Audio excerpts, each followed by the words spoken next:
السلام علیکم۔ یہ ایک سوال آیا ہے کہ مسلم دنیا کی معیشت کیوں تنگ ہے، اور جتنے مسلمان ہونے کے دعوے دار ہیں وہی ملک زیادہ خستہ حالت میں موجود ہیں، ان کی معیشتیں ہی زیادہ تنگ ہیں، تو کیا اللہ نے اس بارے میں بھی کوئی ہدایت دے رکھا ہے؟ سیدھی سی بات ہے کہ اللہ نے ہدایت کی کتاب دی ہے تو اس میں ہر طرح کی ہدایت موجود ہے، اور کیونکہ اللہ بہترین معاشرہ بنانے کو کہتا ہے، لہذا جہاں بہترین معاشرہ بنایا جائے گا تو وہاں معیشت کا لازمی خیال رکھنا پڑے گا۔ معیشت، سیاست اور رواداری کس طرح کی ہے، یہ چیزیں تو لازمی سی بات ہے، یہ معاشرے کا حصہ ہے۔ تو اس وقت میرے پاس حافظ نذیر احمد والا ترجمہ ہے،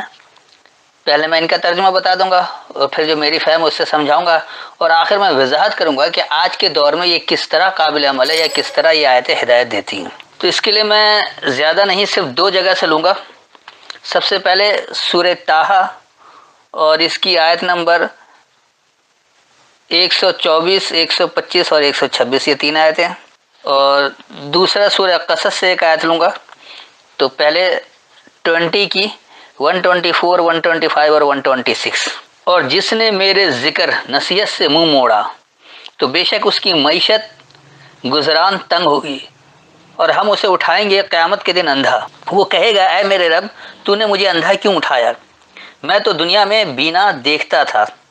وہ فرمائے گا اسی طرح تیرے پاس ہماری آیات آئیں تو نے انہیں بھلایا، اور اسی طرح آج ہم تجھے بھلا دیں گے۔ تو یہ تو ہے وہ روایتی ترجمہ کہ یہ کہہ رہے کہ معیشت اسی کی تنگ ہوگی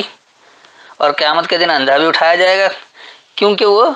نصیحت سے منہ موڑا ہوا تھا۔ اب آئیے دیکھیے، تو میں صرف اس کی فہم بتاؤں گا اور پھر جو سمجھ میں آیا اس کی وضاحت کروں گا۔ ومن آرزا، اور جو اعراض کرے، جو منہ پھیر لے، منہ موڑ لے، ان ذکری، میری یاد دہانی کے بارے میں، فَإِنَّ لَهُ، پس بے شک اس کے لیے، معیشتاً ضنکاً، معیشت اس کی تنگ ہوگی، وَنَحْشُرُهُ، اور ہم اسے اکٹھا کریں گے، یوم القیامت، قائم ہونے والے دورانی کو، اعمیٰ، اندھا۔ قال ربی، تو کہا اے میرے رب، لما حشرتنی، کیوں تو نے مجھے اکٹھے کیا، اعمیٰ، اندھا، وقد کنت بصیرا، اور یقینی میں بصیرت والا ہوں۔ قال کذالک، کہا اسی طرح، اتت کا، آئی تھی تجھے، آیاتنا، ہماری آیتیں، فنسیتہا، پس تو نے اسے بھلا دیا، وکذالک الیوم تنسی، اور اسی طرح آج کے دورانی میں، خاص دورانی میں تجھے بھلا دیا۔ تو اس کا رواں ترجمہ بتا دیتا ہوں۔ اور جو کوئی میری یاد دہانی کے بارے میں اعراض کرے، منہ پھیر لے، بس بے شک اس کے لیے معیشت تنگ ہوگی، اور ہم اسے قائم ہونے والے دورانیے کو اندھا اکٹھا کریں گے۔ کہا اے میرے رب، مجھے اندھا کیوں اکٹھے کیا، اور یقینی میں بصیرت والا تھا۔ کہا اسی طرح تجھے ہماری آیتیں آئی تھیں، بس تو نے اسے بھلا دیا، اور اسی طرح خاص دورانی کو تجھے بھلا دیا۔ یہ تو تھا اس کا رواں ترجمہ۔ اب آ جائیے دوسری جگہ، سورہ قصص اور اس کی آیت نمبر 58، یعنی 28 کی 58۔ پہلے حافظ نذیر احمد والا ترجمہ۔ اور کتنی ہی بستیاں ہم نے ہلاک کر دیں جو اپنی معیشت پر اتراتی تھیں، سو یہ ہیں ان کے مسکن، نہ آباد ہوئے ان کے بعد مگر قلیل مدت، اور ہم ہی ہوئے وارث۔ یہ وہ روایتی ترجمہ جس میں کہہ رہے ہیں کہ اترانے والے جو بہت سارے بستی والے تھے، اتراتے تھے اپنی معیشت پر، اسے بھی ہلاک کر دیا، اور جو ان کے مسکن آباد نہیں ہوئے، ان کے گھر آباد نہیں ہوئے، اور وہ تھوڑی مدت رہے، اور وارث ہم ہی ہوئے۔ اب دیکھیے یہ کیا ہے، وَكَمْ أَهْلَكْنَا، اور کتنی ہی ہم سے ہلاکت ہوئی، من قریۃ، بستیوں میں سے، بطرت معیشتہا، اتراتی تھے وہ اپنی معیشت میں، فتل کا، پس یہ، مساکنہم، ان کے سکونت کی جگہ ہے، لم تسکن، نہیں ٹھہراؤ رہا اس میں، من بعدہم، ان کے بعد سے، الا قلیلا، صرف تھوڑی، وکننا، اور ہم، نحن الوارثین، ہم ہی وارثوں میں سے۔ تو اس کا رواں ترجمہ ہو گیا، اور کتنی ہی بستیاں ہم سے ہلاک ہوئیں جو اپنی معیشت پر اتراتی تھیں، بس یہ ان کے ٹھہرنے کی جگہ نہیں، وہ ٹھہر پائے ان کے بعد سے صرف تھوڑے، اور ہم ہی اس کے وارثوں میں سے ہیں۔ یہ تو تھا وہ